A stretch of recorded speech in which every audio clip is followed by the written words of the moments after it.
This is the TSG Multimedia podcast for February 2019.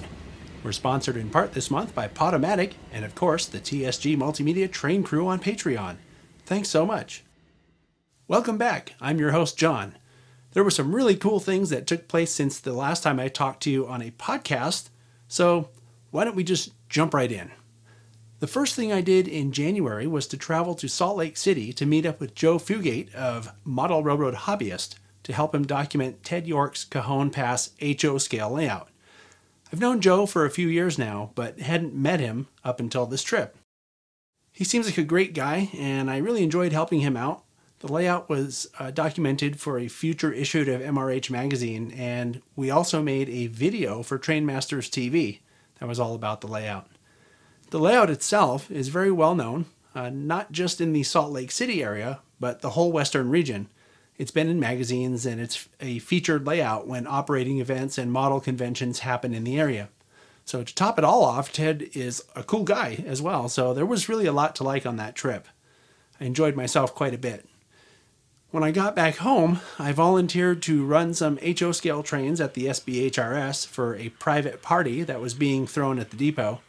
And then that Friday, I ended up completely wiped out with the flu, so I had to spend the entire weekend recovering.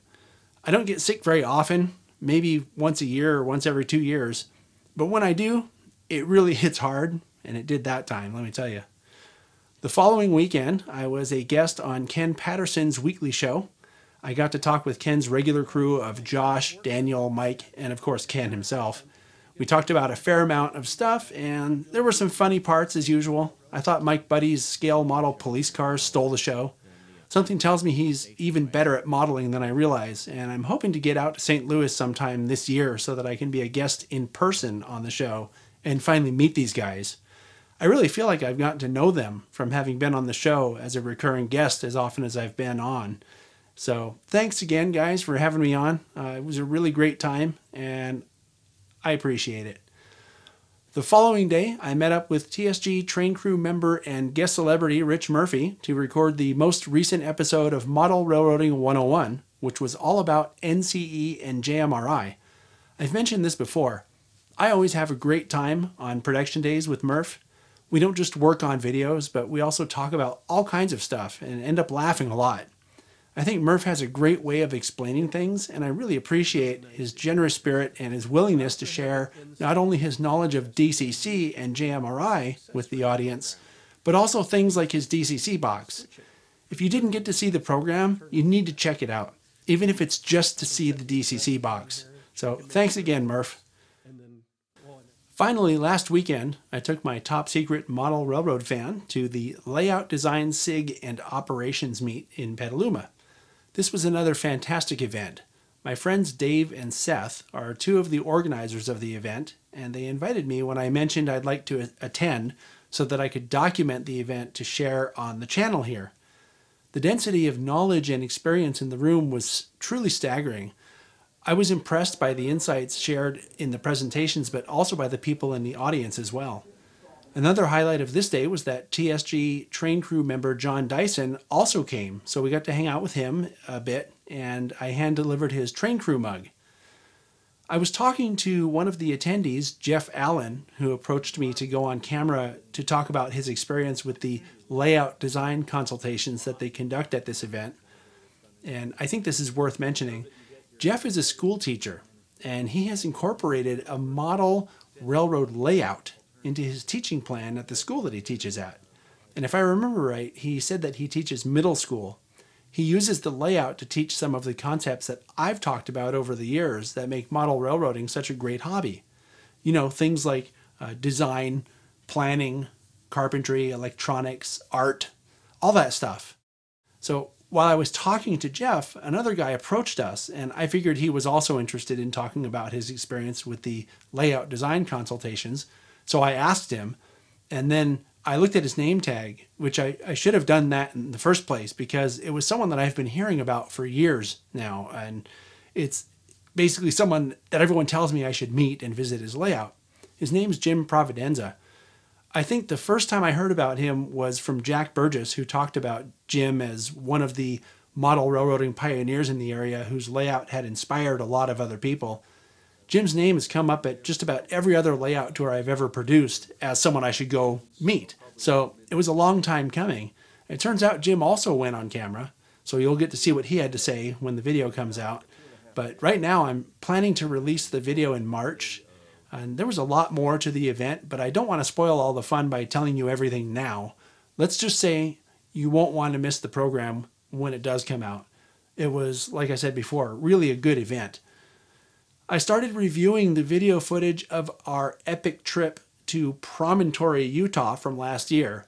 That means I'm also piecing together the next episode of Chasing Trains. That's also going to be out next month.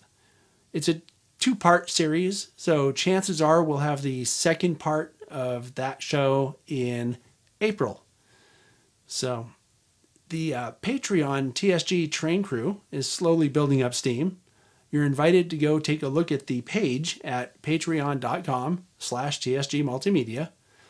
One of my long-term goals is to get rid of the ads on the videos here, so you don't have to be bothered with skipping them or having your viewing interrupted by some ad that you didn't want to watch. The key to making this happen is finding enough people who watch the programs on the channel who are willing to pitch in some small amount each month. Eventually, if enough people do this, it'll add up to enough that I can fund the activities and create the content for the channel and dump YouTube's ads. If you like the programs on the channel, please consider joining the crew. It's one way to do your part to ensure that all of this continues. I know a lot of people pay way more for services like Netflix, right? You can support my efforts here for as little as $2 a month. That's really not much, but like I said, if enough people do it, that will enable me to do more and even get some better equipment at some point. In return, you also get credit at the end of this program every month.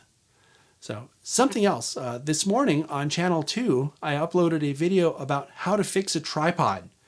More specifically, it's about replacing the bubble levels so that your video shots aren't crooked. I mention this because I know a lot of the viewers here are also rail fans, and this will help your videos look a lot better. If you're a rail fan and you like to use a tripod, this video could even save you hundreds of dollars. So head over to channel 2 and check it out when you're done here.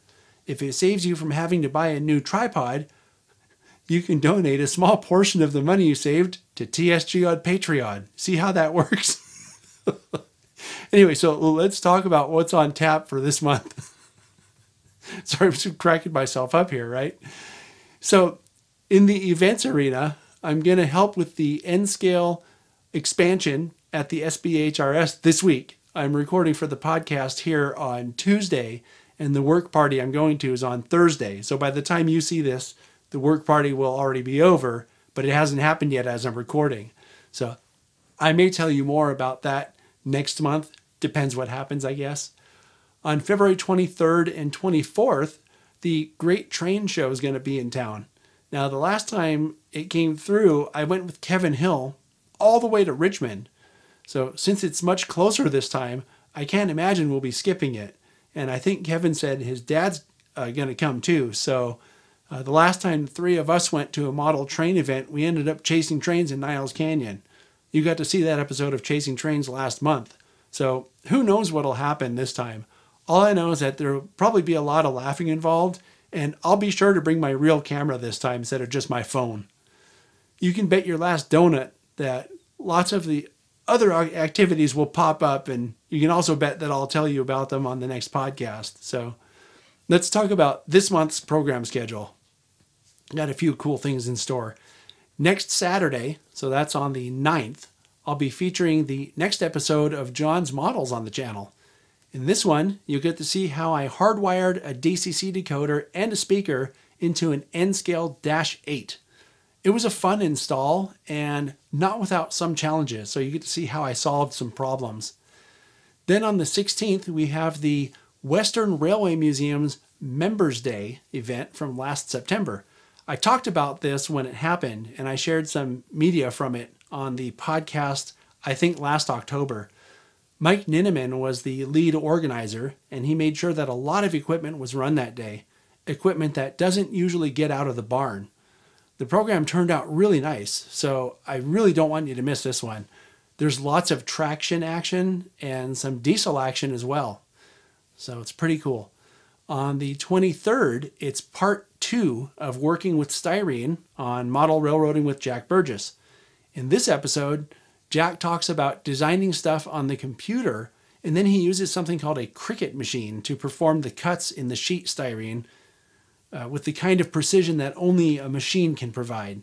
If you haven't seen one of these Cricut things, you won't want to miss it. It's almost like a printer, but it cuts sheet styrene instead of printing on paper. I know I'll be watching the program again when it comes out.